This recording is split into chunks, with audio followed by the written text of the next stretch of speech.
Te doy la bienvenida, habitante de las sombras.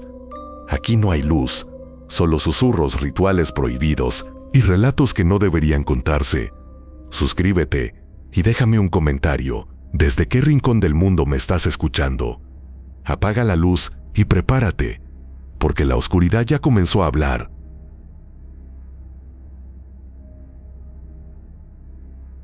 Nunca pensé que aceptar aquel empleo me arrastraría hacia algo tan oscuro.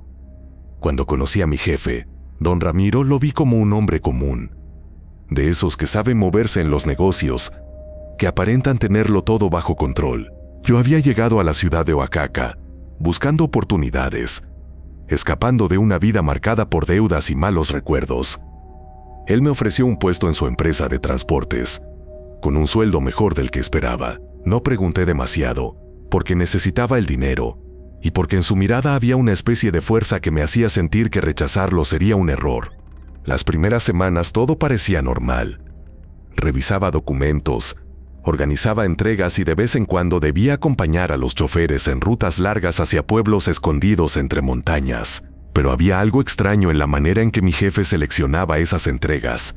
Nunca estaban anotadas en el sistema oficial, y siempre insistía en que nadie más debía enterarse. Recuerdo una noche en la que me pidió que lo acompañara a una comunidad llamada San Juan del Río, un lugar apartado, donde apenas llegaba señal telefónica.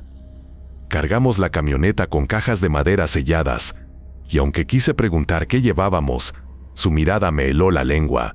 Al llegar al pueblo, nos recibió una mujer de rostro arrugado y ojos brillantes como carbones encendidos.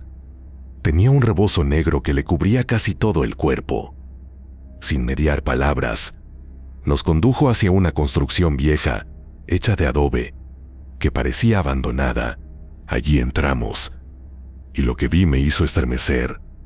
En el centro de la habitación había un círculo marcado en el suelo, con ceniza y sal, y sobre él estaban colocados frascos con líquidos turbios, velas de diferentes colores y figuras de barro que representaban cuerpos humanos deformes. La mujer señaló las cajas y sonrió mostrando sus dientes amarillentos. Esa noche no dormí. Mientras don Ramiro conversaba con ella en un idioma que yo no entendía, quizá náhuatl o zapoteco, y observaba cómo el aire se volvía más pesado, como si el lugar mismo respirara con dificultad. Cuando regresamos a la camioneta, apenas pude aguantar las ganas de preguntarle ¿qué demonios habíamos hecho? Él solo me dijo: no vuelvas a mencionar esto. Si quieres conservar tu trabajo, confía en mí. Los días siguientes fueron aún más inquietantes. Comencé a notar que mis sueños cambiaban. En ellos veía a la mujer del rebozo mirándome desde la esquina de mi cuarto, susurrando palabras que no entendía. En ocasiones despertaba con rasguños en mis brazos, como si algo invisible me hubiera sujetado con fuerza. No quería creerlo, pero sentía que aquella entrega me había marcado de alguna forma. Un viernes, mientras revisaba papeles en la oficina, mi jefe me llamó a su despacho, cerró la puerta con llave y me pidió que me sentara. Con voz calmada, me confesó que no todos los negocios de la empresa eran legales. Me habló de favores, de pactos con gente poderosa, de pagos que no podían registrarse. Pero lo que más me heló la sangre fue cuando se inclinó hacia mí y dijo: necesito que seas más que un empleado. Tú tienes algo especial, hay una fuerza en ti que yo he visto desde el primer día, y quiero que formes parte de algo más grande, algo que va más allá del dinero. Me reí nerviosamente, creyendo que era un mal chiste, pero su rostro permanecía serio, demasiado serio. Entonces abrió un cajón de su escritorio y sacó una figura de madera tallada.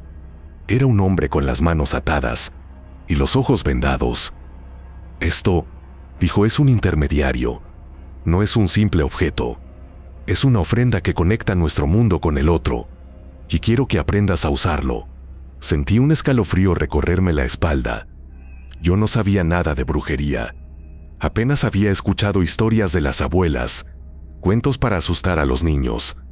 Pero el tono de voz de don Ramiro no dejaba espacio para la duda. Aquello no era un juego. Me negué tartamudeando, diciéndole que no me interesaba. Él se levantó lentamente, caminó hacia la ventana y sin mirarme dijo: nadie que ha llegado aquí puede salir así como así. Si no aceptas, las cosas se pondrán difíciles para ti y para tu familia. Esa amenaza me atravesó como un cuchillo. No había manera de escapar. Me fui a casa con el estómago revuelto, pensando en renunciar esa misma noche. Pero mientras caminaba por las calles empedradas de la colonia Reforma, sentí la mirada de alguien que no estaba. Era la misma sensación pegajosa de la bodega en San Juan del Río, la certeza de que algo me seguía desde la oscuridad. Cuando subí a mi departamento, un cuarto piso sin elevador con paredes descascaradas, encontré la puerta abierta. No estaba forzada, entré temblando, y lo primero que vi fue la figura de madera sobre la mesa, envuelta en un pañuelo rojo. La había visto en el cajón de don Ramiro, y juraría que jamás la tocó frente a mí. Sin embargo, allí estaba, y encima del pañuelo había un papel con mi nombre escrito con tinta corrida. Cuídalo. A partir de hoy te cuida él. Me faltó el aire. En la cocina encontré un vaso de agua, al que alguien había echado sal. Mi madre solía hacerlo cuando pensaba que nos habían mal de sí. Dice que la sal corta los males. Pero ella estaba a 500 kilómetros, en Veracruz, y yo no le había contado nada. Se me erizó la piel, cerré las persianas, revisé el baño, el closet, debajo de la cama. No había nadie, solo el olor terroso de la madera, como si la figura recién tallada hubiera sudado resina. La tomé con cuidado. Era más pesada de lo que parecía.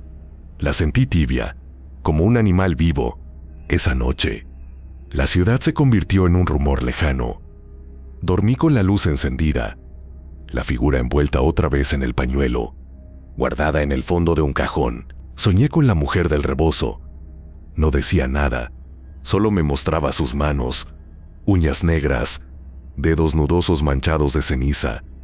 Cuando desperté tenía las palmas sucias, como si hubiera tocado carbón. Me lavé con jabón de caléndula, lo único que tenía, frotando hasta que la piel me ardió. Antes de salir para la oficina, vi que debajo de la puerta alguien había deslizado un paquete envuelto en papel estraza. En el interior había un collar de hilo rojo con 3 nudos y una ramita de romero seco atada con un hilo más fino.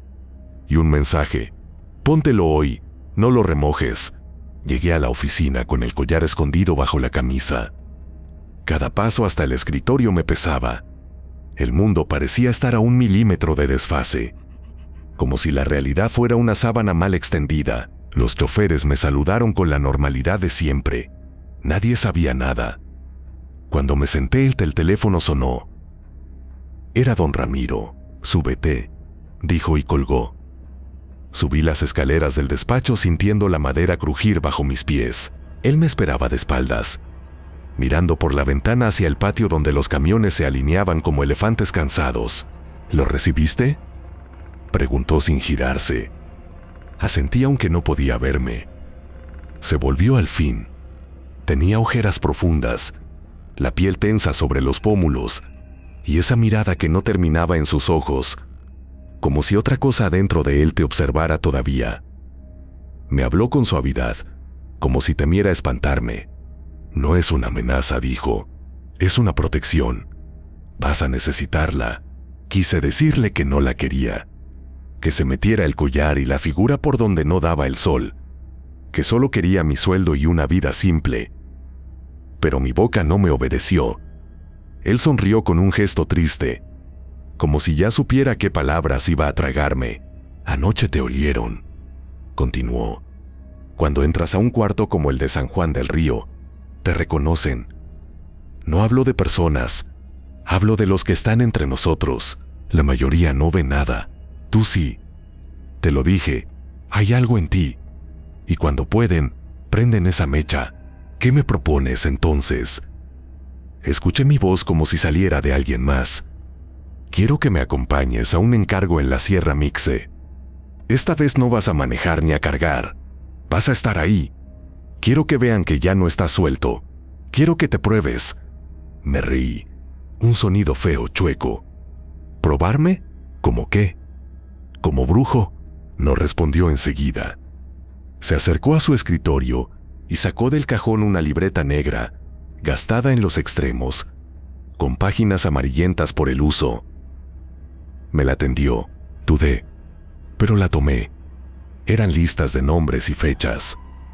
A un lado de algunos nombres había símbolos, cruces, triángulos, pequeñas espirales y números, montos anotados con trazos apretados.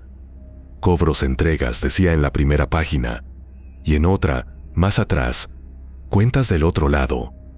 En la penúltima encontré mi nombre, escrito con tinta fresca, todavía un poco húmeda. Allá nadie te dirá brujo, dijo. Te dirán portador, intermediario. Y eso tiene precio. Levanté la mirada. Quise aventarle la libreta, pero supe que nada de eso iba a servir. Él parecía anticipar mis gestos. No es lo que crees, continuó. No se trata de sacrificar cosas raras. No conmigo. Se trata de ordenar. Tú llevas, tú traes. A cambio no te tocan, ni a los tuyos. Y si digo que no, ya las cosas están en marcha. Fue la forma en que lo dijo, no tanto las palabras. Había tranquilidad en su tono, como el de un doctor que anuncia una cirugía programada. Sentí que el aire del despacho se volvía espeso, que mi lengua sabía a metal. Guardé la libreta en el escritorio, me levanté y salí sin pedir permiso. En el baño me eché agua en la cara y vi a un desconocido mirándome desde el espejo, con el hilo rojo asomando bajo el cuello de la camisa. Por un instante me pareció que el reflejo no imitaba el movimiento de mis manos al mismo tiempo. Parpadeé y todo volvió a ser normal. Me sequé, respiré y regresé a mi lugar. A mediodía, salimos en la camioneta de siempre, una Ford vieja con el tablero invadido por estampitas de santos y vírgenes que no recordaba haber visto antes. Me senté al lado de don Ramiro, y se me ocurrió preguntar por qué adornar un vehículo con santos, si uno andaba metido en cosas del diablo. Él sonrió a medias, porque allá donde vamos todo se mide, y hay que equilibrar la balanza, dijo. Como si fuera una gran obviedad, avanzamos hacia la sierra. El camino se fue estrechando y la vegetación se cerró alrededor de nosotros como una garganta verde. Cruzamos puentes de madera, pasamos junto a arroyos que parecían espejos rotos.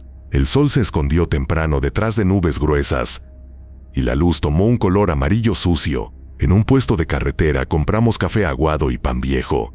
Mientras yo bebía sin ganas, él sacó un botecito de cristal con líquido oscuro y lo untó en el borde de sus labios. Me ofreció. Negué. Lo guardó sin insistir. Si te mareas, dijo. Huele el romero del collar. A las 6 de la tarde, llegamos al caserío de Santa María Ocotepec. No había más que unas cuantas casas dispersas, gallinas sueltas, niños con las rodillas raspadas, un perro dormido junto a una llanta de tractor. El aire olía a leña verde. Un hombre alto y delgado nos esperaba frente a una bodega de lámina. Tenía la piel curtida por el sol y los ojos color miel. Se presentó como Isaías y estrechó la mano de don Ramiro con una familiaridad antigua. A mí me miró como si estuviera contando mis huesos. Él es el nuevo, dijo don Ramiro. Viene a aprender. Isaías no respondió. Se limitó a abrir la bodega. Adentro no había cajas, ni herramientas, ni gran cosa. Solo un círculo trazado en el suelo, con sal y polvo de algún piso antiguo, marcado con letras extrañas que chispeaban cuando les daba el reflejo de la lámpara. Y apoyadas en la pared, 4 máscaras de madera con rasgos exagerados, nariz aguileña, boca repleta de dientes, ojos huecos más grandes que los de una persona.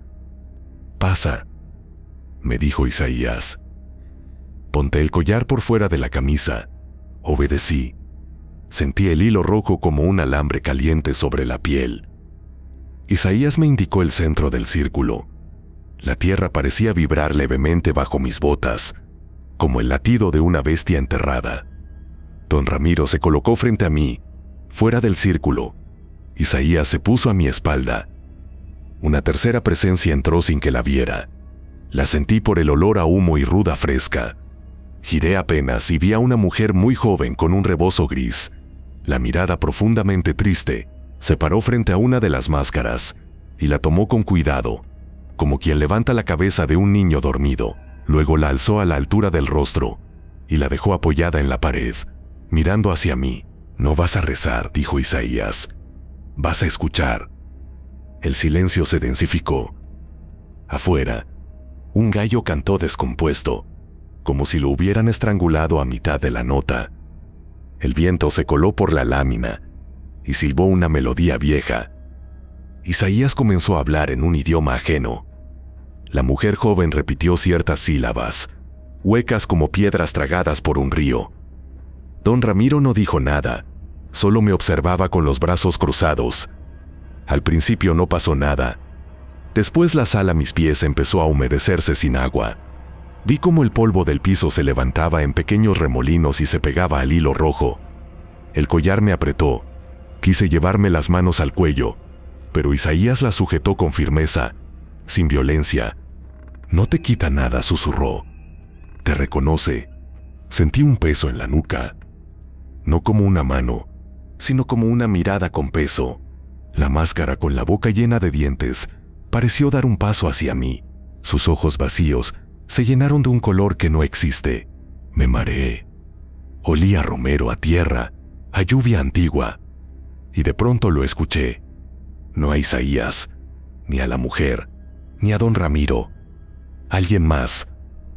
No hablaba en un idioma que pudiera traducir, pero supe lo que decía. «Así está bien, así nos conocemos». No sé cuánto duró. Cuando todo terminó, la sala estaba seca otra vez.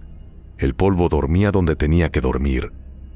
El hilo rojo se había aflojado. La mujer guardó las máscaras con una reverencia que dolía.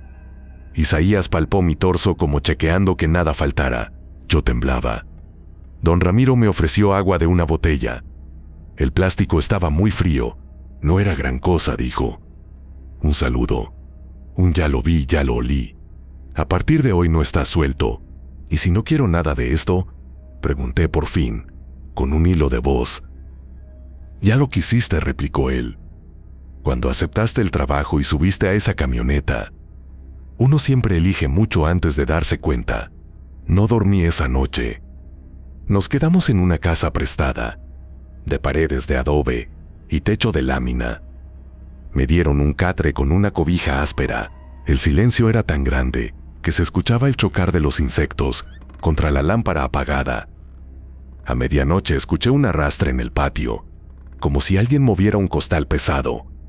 Asomé por la ventana y vi a Isaías caminando sin zapatos, con un saco de yute al hombro. La mujer del rebozo gris lo seguía a distancia. Él dejó el saco junto a un árbol alto y seco, y se quedó inmóvil. La mujer metió la mano en el saco, sacó algo envuelto en tela negra y lo colocó a los pies del tronco. No supe qué era, no quise saber. Apenas cerré los ojos, me vino el olor del romero otra vez y un murmullo: «No te asomes cuando no te llaman». A la mañana siguiente, antes de que saliera el sol, emprendimos el regreso hacia Oaxaca. En el camino, don Ramiro me pidió que le devolviera la libreta. Dijo que ya la había memorizado. Me quedé callado.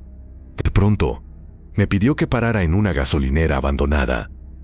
Bajamos. En una esquina del terreno, escondido entre maleza, se veía un muro con grafitis y manchas de aceite viejo. Él se acercó, sacó un clavo oxidado del bolsillo y, sin decir nada, marcó una cruz y 3 líneas verticales. Me miró y alzó el clavo preguntando con los ojos. Yo asentí, aunque no sabía qué estaba aprobando. Él añadió una 4ª línea, más corta, diagonal. Un pájaro se posó en un cable y cantó con voz prestada. Me dio náusea. «Si alguna vez te pierdes», dijo, «busca estas marcas. Donde veas una cruz y 3 líneas, hay alguien que te debe un favor. Donde veas la 4ª ya pagó».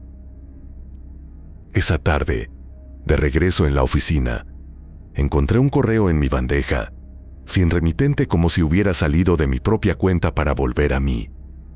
El asunto: inventario marzo.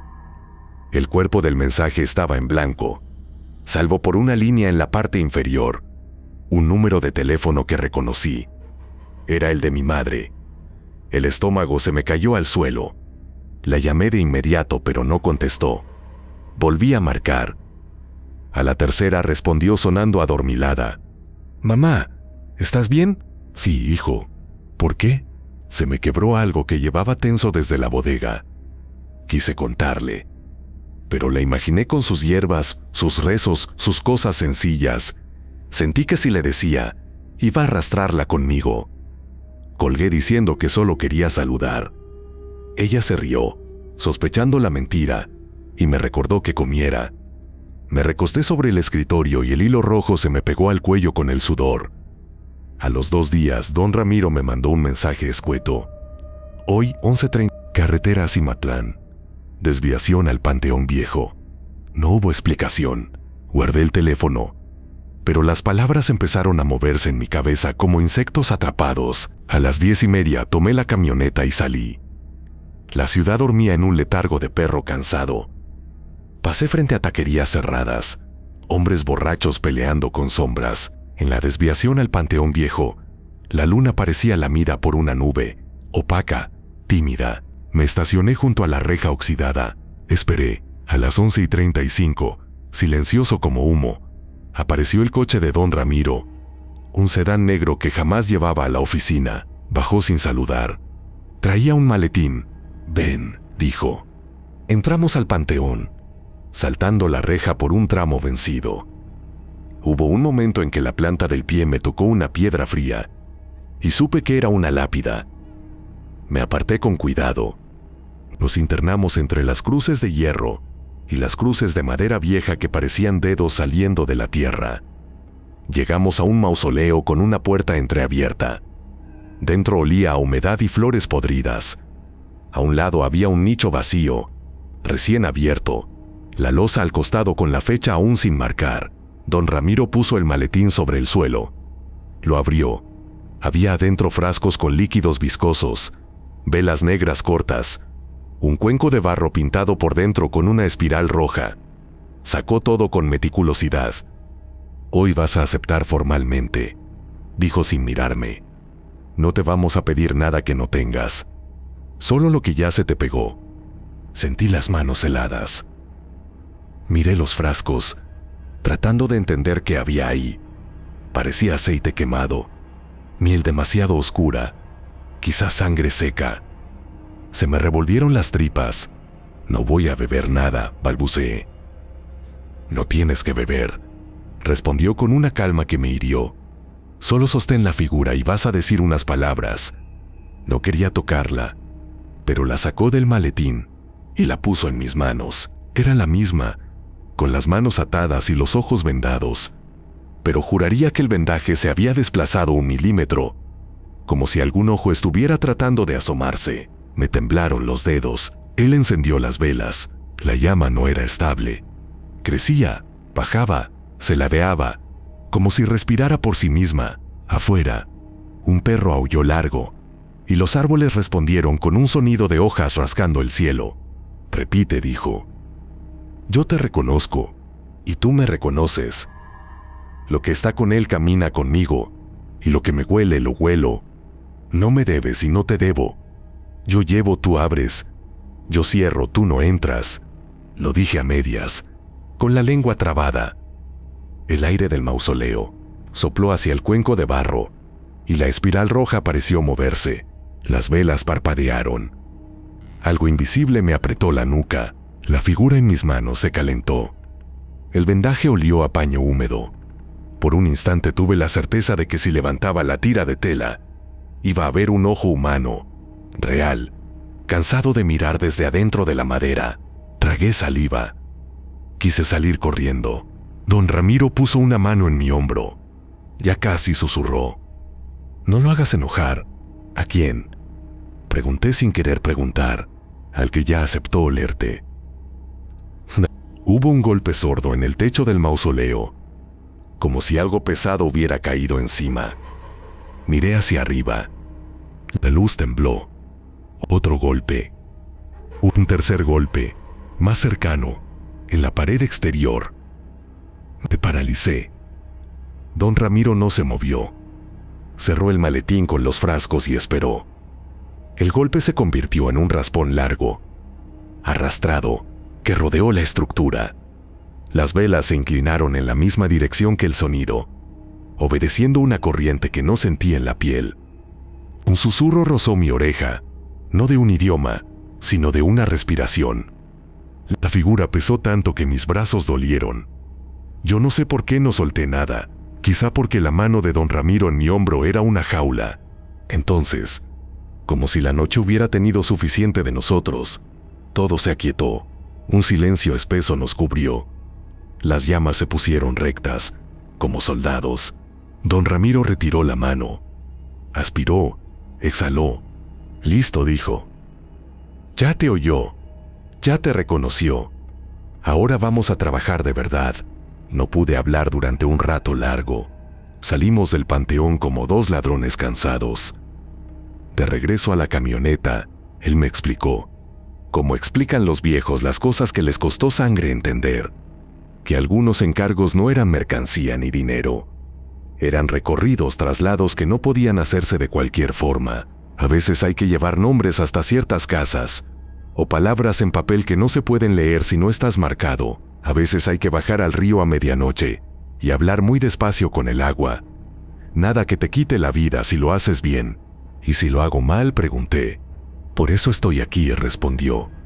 Para que no lo hagas mal. Quise creerle. Quise creer que toda esa locura tenía un manual, un instructivo, una lógica que pudiera aprender y luego abandonar. Pero en cuanto llegué a mi departamento, supe que el precio no se parecía a nada que hubiera pagado. La puerta estaba intacta. Encendí la luz. Sobre la mesa, el vaso de agua de días atrás se había vuelto lechoso.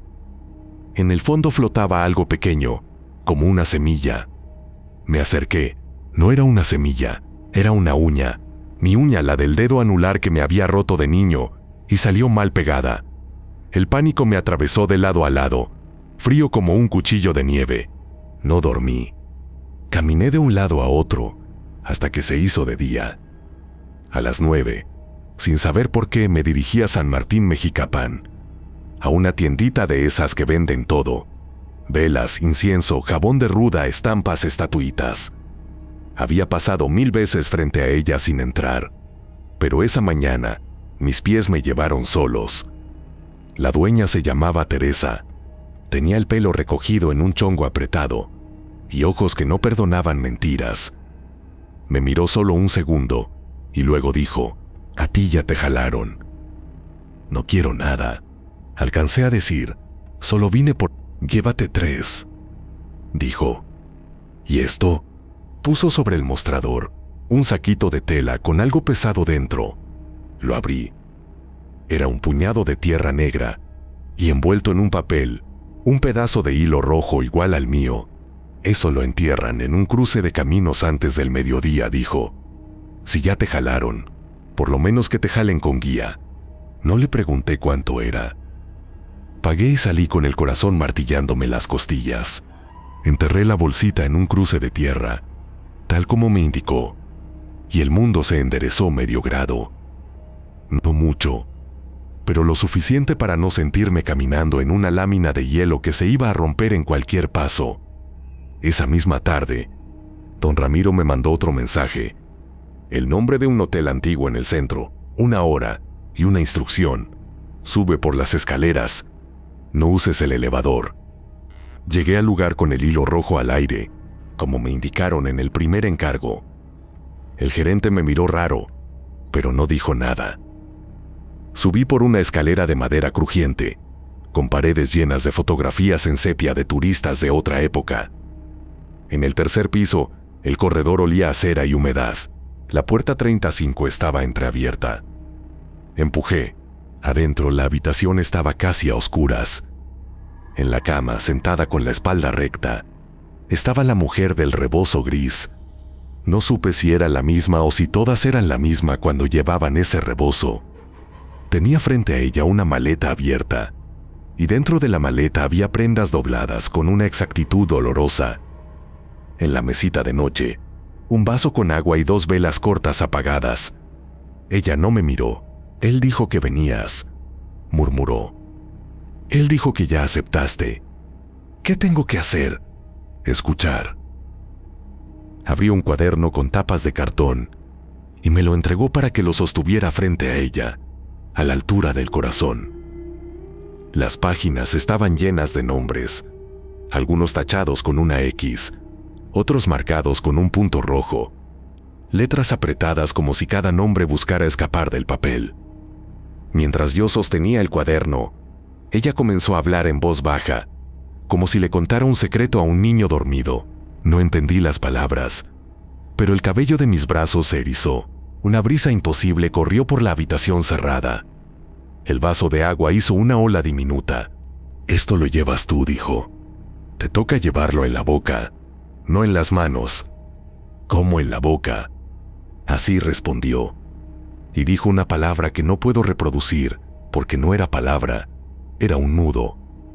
El nudo entró en mí. Lo sentí detrás de la lengua. Una pequeña piedra cálida que se acomodó como si fuera su casa. Quise escupir, pero nada salió. La mujer cerró el cuaderno con suavidad. «No lo digas hasta que llegues», me indicó. «Si lo dices antes, no abre. Si lo guardas, abre. Y vas a abrir tú. Eso te propusieron, ¿no? Que tú abras». Asentí como un tonto. Ella por fin me miró. Sus ojos eran más viejos que su rostro. Sonrió triste. «Tiene hambre», susurró. «Dale poquito. No le des la vida». Bajé las escaleras como en trance. El gerente seguía en su mostrador inmóvil. Afuera, el centro hervía. Vendedores ambulantes, turistas, niños, palomas, moños de papel picado, moviéndose perezosos en el viento. Yo caminaba con una palabra nudo detrás de la lengua y el hilo rojo marcándome el cuello. Al pasar junto a una mujer que vendía globos, ella me miró sorprendida, como si un perro hubiera hablado. Aceleré, llegué a la camioneta y respiré hondo. Don Ramiro me había mandado un mensaje con una dirección en la periferia, cerca del río Atoyac. Manejé con los ojos acostumbrándose a ver cosas menos sólidas, sombras que se pegaban al borde de los edificios, niños jugando a la rayuela con casillas que no estaban pintadas en el suelo. Encontré la casa. Era una construcción baja, pintada de un amarillo que el sol había castigado. La puerta de metal estaba abierta. Toqué aunque no era necesario. Adentro un hombre de unos 40 años, barba descuidada, ojos enrojecidos, me miró como si yo fuera la ambulancia que no había llegado a tiempo. «¿Eres el de Ramiro?», asentí. Él retrocedió para dejarme pasar. La sala tenía un altar a la Santa Muerte, junto a un televisor antiguo. Sobre la mesa había fotografías en blanco y negro, cerradas en sus marcos como ataúdes. En una de ellas, un niño con uniforme de escuela sonreía con dientes chuecos. El hombre señaló la foto con el mentón. Se fue. Se me fue. Yo no sabía qué debía hacer. No tenía palabras. Tenía el nudo. El hombre me condujo al patio. En la esquina, una pila de cemento medio vacía. El agua estaba quieta, oscura. Él se apartó. Me dejó solo. Yo sentí el nudo arder. Me arrodillé. Olía a jabón barato y a hojas mojadas. Entonces supe, no sé cómo, pero lo supe. Inclinándome sin sentir vergüenza, dije la palabra que no puedo escribir. La dejé salir en un aire caliente que no era mío. El agua de la pila vibró. Una burbuja se formó en la superficie y reventó con un sonido triste. Otra, 3. El hombre cayó de rodillas detrás de mí, sollozando de una forma que me rompió algo en el pecho. Yo repetí la palabra 2, 3 veces, hasta que el nudo se desamarró y desapareció. En el agua apareció una mancha, primero pequeña, luego más clara, como si alguien hubiera pasado un dedo por el polvo de un espejo. El hombre gritó, «Mateo», y metió las manos. Yo me aparté, mareado, con la cabeza a punto de estallar. No voy a decir que el niño volvió. No voy a mentir. Lo que hubo fue un olor a suéter guardado, un calor en el patio que no venía del sol, y la certeza en los ojos del hombre de que alguien lo había escuchado. Él me abrazó, apretándome hasta lastimarme. Su llanto me mojó la camisa. Cuando me soltó, buscó dinero en un sobre y me quiso pagar. Negué con la cabeza torpe. Pensé en don Ramiro, en su libreta de cuentas del otro lado. Pensé en mi madre, en Veracruz, colando café y cantando bajito por la mañana. Salí de la casa con las piernas flojas. En la calle, una niña con trenzas me miró y sonrió enseñando los dientes chuecos, iguales a los del niño de la foto. Se me aflojaron las rodillas. Me fui. Esa noche, de regreso en mi apartamento, la figura estaba otra vez sobre la mesa, sin que yo la hubiera sacado del cajón. El vendaje en los ojos había bajado un poco más. La miré largo rato. Sentí la tentación de levantarle la tira de tela solo para saber. No lo hagas enojar, me había dicho don Ramiro. Dale poquito, no le des la vida, me había dicho la mujer del rebozo. Apagué la luz, me senté en la oscuridad, con el hilo rojo pegado a la piel y el olor a romero llenándome la nariz. Afuera, un perro ladró 3 veces como marcando un ritmo que no conocía. En el sueño, la mujer del rebozo no estaba sola. Detrás de ella, un hombre que no era hombre me ofrecía algo envuelto en trapo. Parecía un trabajo, parecía un contrato, parecía un espejo, y supe que aún no había escuchado la verdadera propuesta, la que me ataría para siempre. Pasaron días en los que me movía como un fantasma dentro de la ciudad. Iba a la oficina, cumplía con las entregas y regresaba a casa con la sensación constante de que alguien me esperaba en la oscuridad. Mis noches eran un desfile de sueños confusos, la mujer del rebozo susurrando mi nombre, la figura de madera girando lentamente sobre sí misma, y mi jefe don Ramiro, hablándome en un idioma que nunca había escuchado, pero que parecía entenderse directamente en mi sangre. Una madrugada recibí un mensaje de voz suyo. Ya es momento. Te voy a decir lo que en verdad quiero de ti. Esta noche, media luna, carretera Etla, el molino abandonado. La voz sonaba más ronca, desgastada, como si hubiera pasado horas rezando o gritando. No respondí, pero supe que iría. Había algo inevitable en todo aquello, como si la decisión no fuera mía. El molino estaba en ruinas, con paredes cubiertas de moho y hierbas que crecían entre las grietas. La luna apenas iluminaba las piedras húmedas.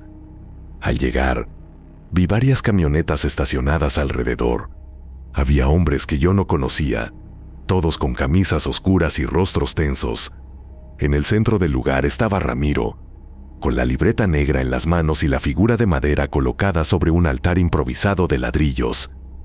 A su lado, Isaías, el hombre de la sierra, y la mujer del rebozo gris, pero había alguien más, una anciana bajita con el cabello completamente blanco, que me observaba con una sonrisa llena de dientes afilados. «Llegaste», dijo Ramiro. «Te presento a la madrina. Ella es quien decide si eres digno de seguir». La mujer me tomó la mano.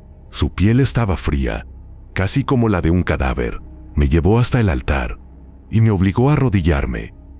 Con una voz grave, comenzó a recitar palabras que hicieron que mis oídos zumbaran. Yo no entendía nada, pero sentía que cada sílaba se pegaba a mi cuerpo como ganchos invisibles. Entonces me colocó frente a la figura de madera, y el vendaje de sus ojos cayó al suelo. Vi un par de cuencas oscuras, profundas, que parecían absorber la luz. La madrina me entregó un cuchillo oxidado. «Dale lo que pide», susurró. «No necesita tu vida, pero sí tu marca». Me miré las manos temblorosas. Ramiro asintió. Con el filo me corté la palma. La sangre goteó sobre la figura, y en el mismo instante sentí un estremecimiento que me recorrió desde los pies hasta la cabeza. El aire se volvió denso. El molino comenzó a crujir como si los muros fueran a derrumbarse. La mujer del rebozo empezó a llorar en silencio. Isaías murmuraba oraciones incomprensibles, y la madrina reía con los ojos en blanco. De pronto escuché una voz dentro de mi cabeza, ronca y profunda. «Ya me diste tu olor, ahora me perteneces».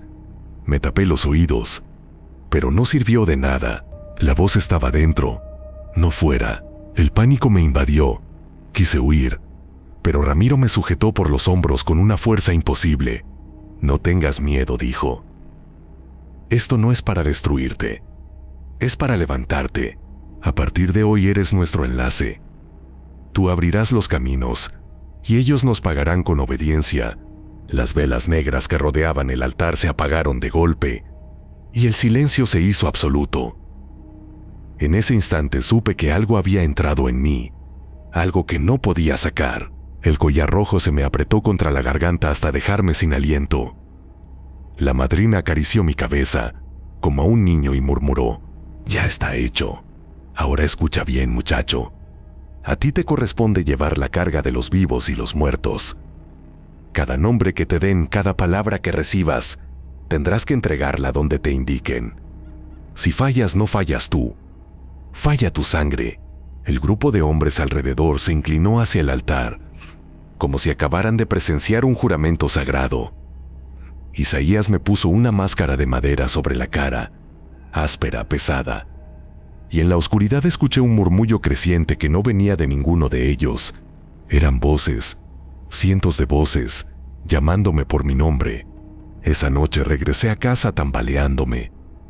Sobre la mesa encontré la figura de madera, manchada con mi sangre seca. El vendaje ya no estaba. En su lugar, 2 huecos oscuros parecían vigilarme. Traté de guardarla, de esconderla, pero no importaba dónde la pusiera, siempre reaparecía en el centro de la habitación. Desde entonces mi vida dejó de ser mía.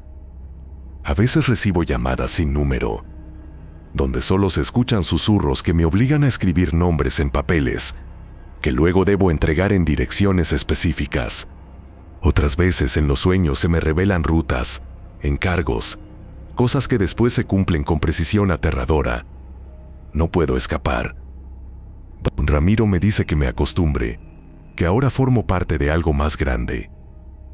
Pero cada vez que me miro al espejo, siento que no soy yo, que hay algo más detrás de mis ojos, observando, esperando. Y lo peor es que, aunque lo odie, una parte de mí comienza a desear esa oscuridad, como si el vacío me llamara con un calor extraño. Mi jefe me propuso algo oscuro y lo acepté. No porque quisiera, sino porque ya no había forma de negarme. Ahora camino entre vivos y muertos, llevando palabras que no son mías, cumpliendo encargos que jamás pedí, y sé que, tarde o temprano, me tocará entregar lo único que aún me pertenece, mi alma.